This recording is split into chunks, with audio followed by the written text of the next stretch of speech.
Mbasuhuze mbifuriza amahoro y'Imana ishya n'ihirwe mu buzima aho muri hirya no hino mu gihugu. Umunsi mwiza cyangwa se umugoroba mwiza. Ni inkuru ya tariki 25 z'ukwezi kwa kane umwaka w'ibihumbi 2025.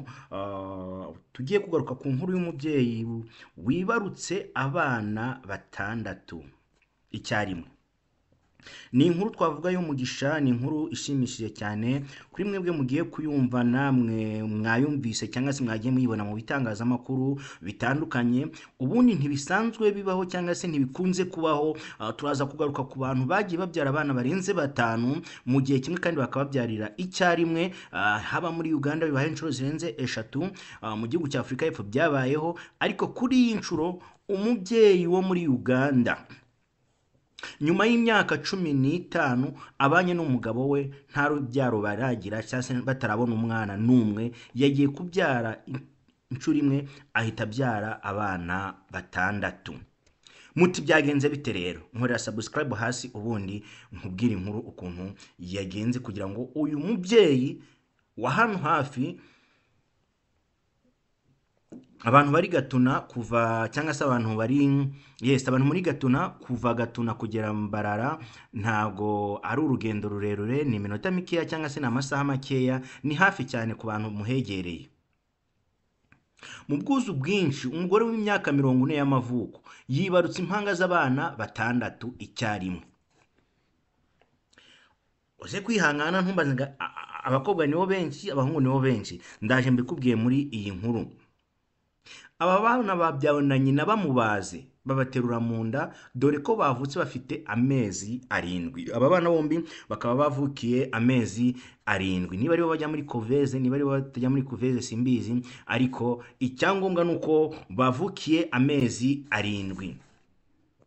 Uwo mugore yabyane mu bitaro byitwa Neocare Fertility Center mu mujyi wa Mbarara muri Uganda, mu gihugu cya Uganda. Uturutse hano abazi mu majyaruguru y'u Rwanda, uturutse mu majyaruguru uva aho bita Musanze, ukagera aho bita Gisoro, ukava Gisoro ukagera mu ishyamba rya Bishop, ukava mu ishyamba rya Bishop ukagera Kabare, ukava Kabare ukagera Mbarara. Uturutse i Kigali uva Kigali ukagera Igicumbi Gatuna, wava Gatuna ugakomeza ukagera Kabare, wava Kabare ukabona kugera Mbarara. Naho ngaho uyu mugore yabashije kuba yabyarira cyangwa se muri ibyo bitaro Neocare Fertility Center mu mujyi wa Mbarara muri Uganda.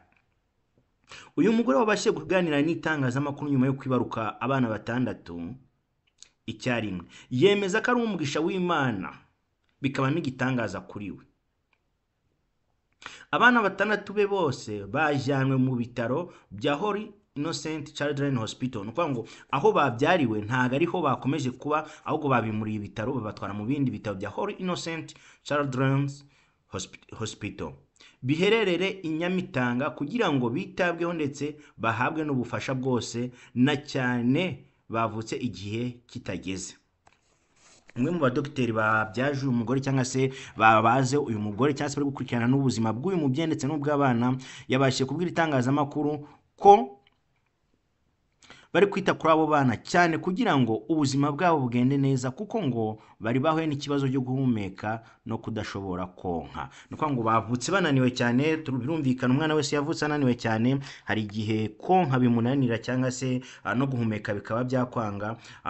Dr. Mike avuga yuko bakimara kuvuka aba bana bose uko ari batandatu babashye kubura umwuka ndetse ntibahumeke neza, no konka birabananira. Ariko ukanibaza uyu mugore cyangwa se uyu mubyeyi ugiye konsa abana batandatu icyarimwe, tekereza iyo bije. Uretse ko wenda barabashira kuri Le France cyangwa se amata yagenewe abana bavutse badashitse baba bari muri Koveze, niba ari Koveze,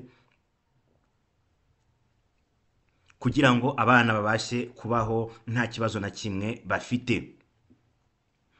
Ati twizeye ubushobozi bwacu mu kwita kuri abo bana, ariko hano njye nashimira Imana, hano ni igitangaza cy'Imana. Urabona iyo umaze igihe kinini utabyara, abantu ukuntu baba baguseka, abantu ukuntu baba bakubwira hirya no hino, ntago abyara, ntago agira gute, umuryango ukakwanga ukaguhirahiza. Hano harimo igitangaza cy'Imana. Mu bari imyaka 15 umuntu atabyara, yajya kubyara akabyara abana batandatu, ni igitangaza.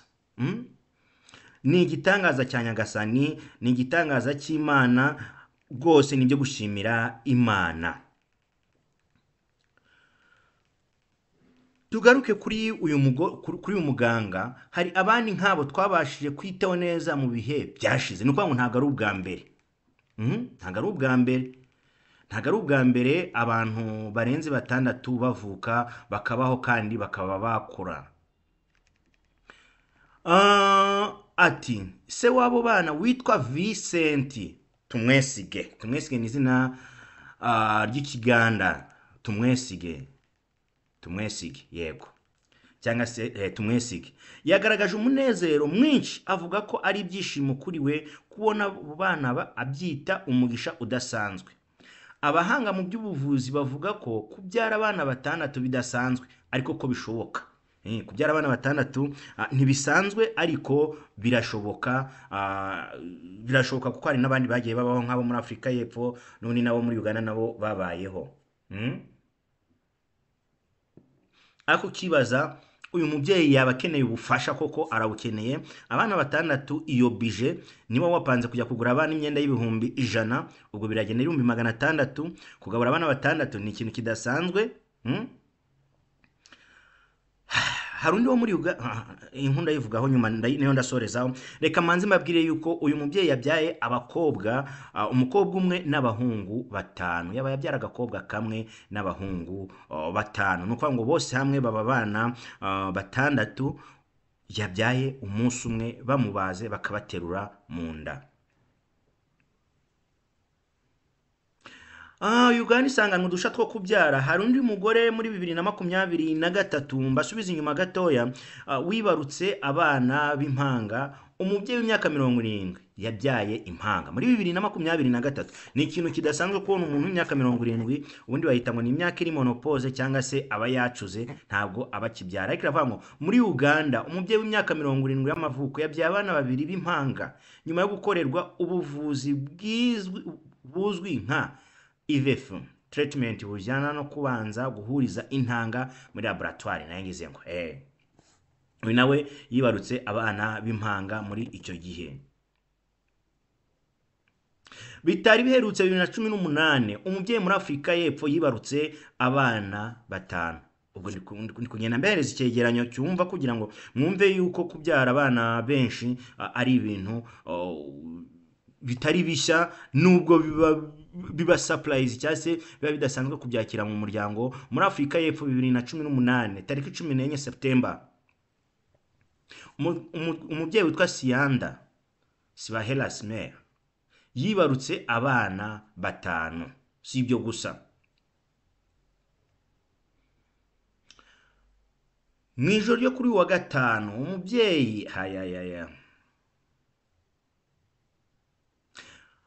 muri 2023 umugore ufite abana 6 yabyaye. Iyi nkuru kwihuza n'ingi biraza kuvunana. Ni umugore wabyaye ihene mu gihugu cya Uganda, ariko ubu ngubu benshi bagiye babyita amarozi, babyita mu buryo butandukanye, babifata mu buryo butandukanye. Tuvuge ngo uyu mubyeyi azasubireyo nta mahwa cyangwa agenda rere aba bana 6 yibarutse. Nta kindi, kora subscribe, like, share na comment. Umunsi w'ejo tuzabahereza umuhango, tuzabagezaho umuhango wo gushyingura nyiricyubahiro cyangwa se nyir'ubutungane Papa on live kuri Iris Rwanda TV. Ndabakunda cyane. Ni Iris Rwanda TV, ndi Mr. Jean Ngugu. Bless you. Abadive isabato nziza, abatayemerwa mwihangane.